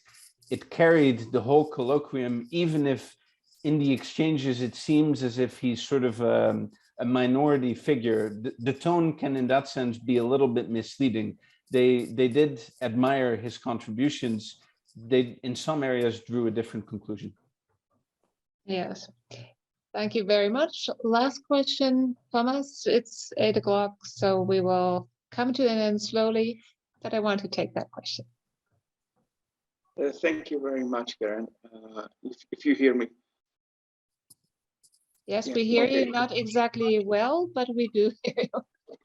Okay, thank you. So thank you for this presentation discussion, a wonderful one. So there were several questions about whom did they include, whom they enlist, and whom they did not. I think Emily Scarbeck asked in the chat whether there were any discussions with Fabian socialists or whether they were included in any way. And I read Bruce's introduction, and so there evidently were some discussions. So Hayek wasn't satisfied with the fact that there were so few women enlisted, and so there were people who weren't enlisted, and there was some dissatisfaction with that, for sure. And also I forgot whom, but asked whether the Greek politician was or wasn't enlisted. So my question is for Eastern Europe. I'm coming from one such country, yeah, and so nobody from behind the Iron Curtain were enlisted, and I'm trying to figure out what to think about the fact, because there were several people about whom Hayek knew for sure, from Czechoslovakia, from Poland, and from Hungary, with like-minded people, and they are just not listed, and are not even partners, corresponding partners of Hayek, at least a quick search at the Hoover Institution a list could provide. So I think I'm trying to figure out how to think about those problems, and perhaps this is the issue of social trust, because the Hayek invited people whom he trusted, whom he knew. The argument, somebody said this argument, and I think that this might be the case. And the social trust has two sides also, always. And from what I know about those people from Czechoslovakia at that time, or from Poland or from Hungary, those people became increasingly self-contained and they concentrated on their countries solely, and perhaps also lost the touch with Hayek and people like that. So I wouldn't probably, this wouldn't be solely the fault of Hayek and those people. But I'm just trying to figure out how to think about those problems. Thank you, Thomas. I think it's clear. Bruce, right. What do you know about this? So Popper wanted more socialists invited, and Hayek didn't do that. I think he did invite mostly people he knew. But in terms of people who were, it wasn't the Iron Curtain yet, but who were basically behind the Iron Curtain. I mean, travel was virtually impossible for people in those areas. So I suspect he didn't invite them simply because they would not have been able to come. That may be just putting too simple a face on it. But I mean, he didn't get to Vienna. It took him a year, over almost 2 years, to be able to go to Vienna as someone coming from England to see his family. There just was not, travel was not possible over the various zones. So I think that probably has more of the reason of why specific people were not invited from specific countries. Thank you. I think we should stop now. Nevertheless, it's interesting, and I think we could go on chatting for quite a while. But 2 hours is a lot of time, and I think Yeah, it's been absolutely fascinating. We've learned a lot. We've got lots of food for thought. I think that's really what one can ideally expect from an evening like this. So thank you very, very much, Bruce and Jurgen, for all your input. I found this absolutely excellent. Thanks again from my side. Thank you for inviting us. Really enjoyed participating and enjoyed the questions. Yeah, thanks. Thank you very much, Karen.